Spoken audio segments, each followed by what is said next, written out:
Filistinli kardeşlerimiz tüm dünyanın gözü önünde insanlık tarihinin en vahşi soykırımlardan biriyle karşı karşıya. Filistinli kardeşlerimiz fosfor bombalarıyla bombalanıyor, Gazze sokakları kan gölüne çevriliyor. Gazze'deki Müslüman kardeşlerimiz maalesef temel gıda, su, ilaç, tıbbi gereçler, akaryakıt ve diğer insani ihtiyaçlara ulaşamıyor. Biz Müslümanların kutsal mabedi, ilk kıblemiz, miracımız, Mescid-i Aksa'mız bu zulme şahitlik ediyor. Bu insanlık dramına ses çıkarmayan ya da sessiz kalan tüm Müslüman liderler ve aklar bu soykırımın ortağıdırlar. Değerli kardeşlerim, peki bu Müslüman kardeşlerimizin suçu nedir? Gerçekten ne yaptılar ki bu kadar kafir sürüsü ABD'siyle, Avrupa'sıyla, İsrail'le el ele vererek bu kardeşlerimizi şehit ediyor ve bunları onlara reva görüyorlar. Çünkü bu süresinde geçen onların tek suçu aziz ve hamid olan Allah'a iman etmeleriydi. Bu sözleri müminlerden duyduklarında, Allah'ın bu sıfatlarını müminlerden duyduklarında hendekler kazdılar. Önceki gün evet Müslümanlara hendek kazıldı, diri diri ateşte yakıldılar. Dün masum çocuklar diri diri kumlara, topraklara gömüldü. Aylin bebekler kıyıya vurdu. Bugün İsrail çocukları bombayla gömüyor. Yine bugün Yasinlerimiz apartmanlardan atıldı. Benzinle o nazenin vücutları yakıldı ve yine o nazenin vücutların üstünde zafer zılgıtları atıldı. Dolayısıyla evet geçmişteki kardeşlerimiz nasıl ki diri diri hendeklere atma pahasına olsa dahi gençliklerini bir tohum gibi yere sererek asla davalarından vazgeçmediler, asla mücadelelerinden vazgeçmediler. Bugünkü Müslümanlar da tıpkı onlar gibi elhamdülillah hiçbir zaman davasında vazgeçmeyecek. Hiçbir zaman kafire boyun eğmeyecek. Çünkü bizim tek boyun eğdiğimiz yer Rabbimizin huzurudur. Bunu ehli küfür kabul edecek. O istese de istemese de bütün Müslümanların sürekli tek boyun eğdiği Allah Celle Celaluhu'dur. Elhamdülillah bakınız bugün bu mücadele hem Filistin'de hem burada hem Yemen'de hem Afganistan'da dünyanın her tarafında Müslümanlar canı pahasına bu mücadeleden vazgeçmeyecek. Zulmün tarifini şeytana sorsaydık asla katil Siyonist sürüsünün yaptığı bu insan hayalini aşan envai çeşit zulmü tarif edemezdi herhalde. Zalim, modern Haçlı devletlerinin katil sürüsü ve soykırımcı işgal rejimine verdiği sınırsız destek, vahşi Siyonistleri bile hayrete düşürmektedir. Siyonist Yahudiler ve evangelist Hristiyanlar el ele vermiş, başta Mescid-i Aksa ve Gazze olmak üzere İslam topraklarını işgal etmeye ant içmişler. Cesur ve kahraman olanlar hariç tutarak söylüyoruz. Müslümanların başındaki korkak, hain ve satılmış liderlerin onlara verdiği desteğe de Yezid'e dudak uçuklatacak cinsendir. Buna karşın Müslüman onuru ve şerefiyle direnmeye çalışan direniş ekseni düşmanın kalbine ve beynine ölümcül korkular salmaktadır. Bütün zamanların eşsiz ve müstesna kahramanlarına Diyarbakır Meydanı'ndan selam söylüyoruz, teşekkür ediyoruz. Diyorlar ki, ümmet vahşete sessiz kalmaktadır. Hayır, vallahi ümmet ayakta, teyakkuzda ve infial halindedir. Sessiz olanlar, ümmetin başına musallat olmuş, korkak, hain, satılmış ve devşirilmiş sözde liderlerdir.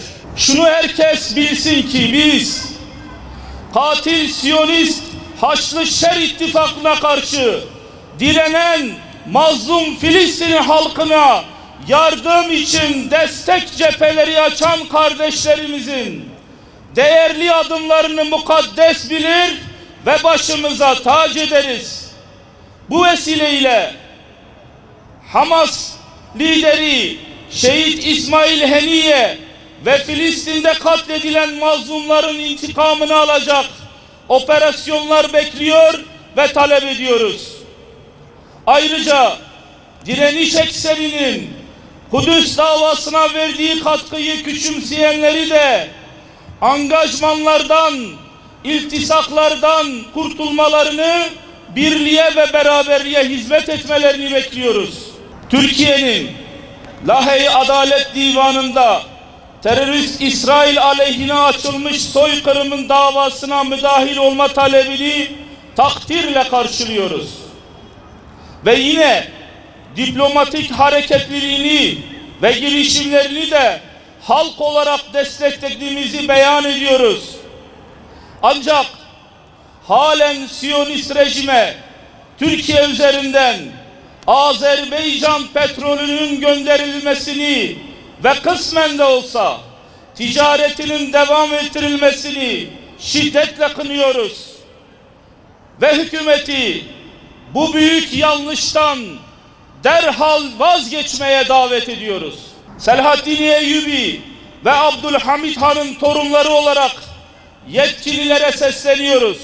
Biz vekaleti yürüttüğünüz devlet dairesini zalimin karşısında dimdik durmanız için verdik.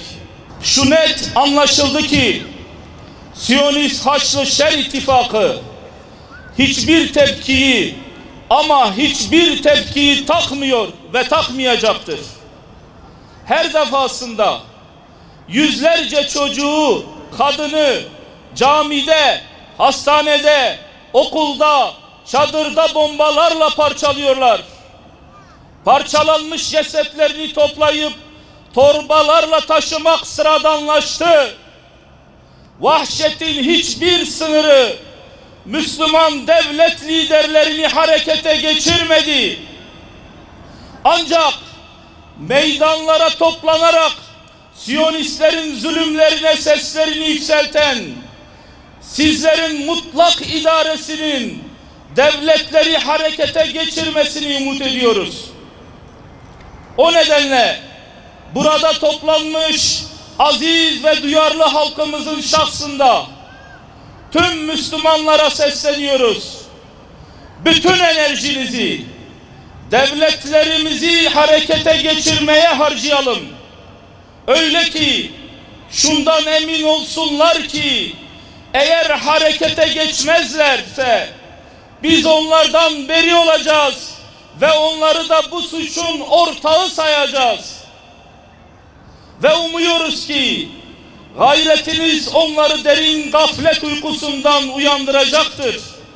Aksi halde gıdasız, susuz, libassız, evsiz, silahsız, sahipsiz Filistin halkının direncinin de bir son noktası var ve olacaktır.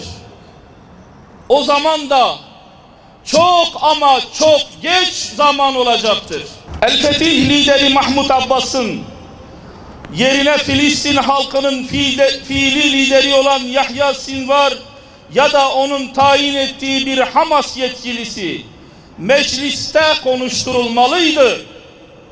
Şehit İsmail Haniye'nin cenaze törenine katılma zahmetinde bulunmayan, Abbas'ın mecliste konuşturulmasının vicdan sahibi hiçbir insanın yanında kıymeti harbiyesi yoktur. Siyonist işgal rejiminin sözde bakanları ve yüzlerce çapulcu Siyonistin Mescid-i Aksa'ya düzenlediği baskın tüm İslam alemine yapılmış bir hakarettir. Bu hareketin muhatabı sadece Filistinliler değil, tüm İslam alemidir. Unutulmamalıdır ki Mescid-i Aksa'ya yapılan saygısızlık Aksa Tufanı harekatının gerekçelerinden biridir. Bu sebeple yeryüzündeki tüm Müslümanları Mescid-i Aksa'yı sahiplenmeye davet ediyoruz. Kana ve gözyaşına doymayan Siyonist işgalcilerin tabiin okulunda sabah namazı kılan Gazze halkına yapmış olduğu saldırı şunu bir kez daha gösterdi ki Siyonistleri durdurmanın tek yolu anlayacağı dilden güç kullanılmasıdır.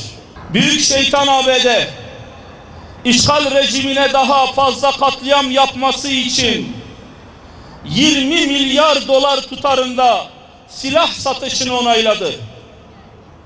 İşgal rejimine satış adı altında verilen silahların karşılıksız bir yardım ve hibe olduğunu biliyoruz. Siyonistlerin suç ortağı ABD'den hiçbir İslam ülkesine hayır gelmeyeceğini belirtiyor ve Müslüman ülke liderlerini büyük şeytana karşı uyanık olmaya davet ediyoruz.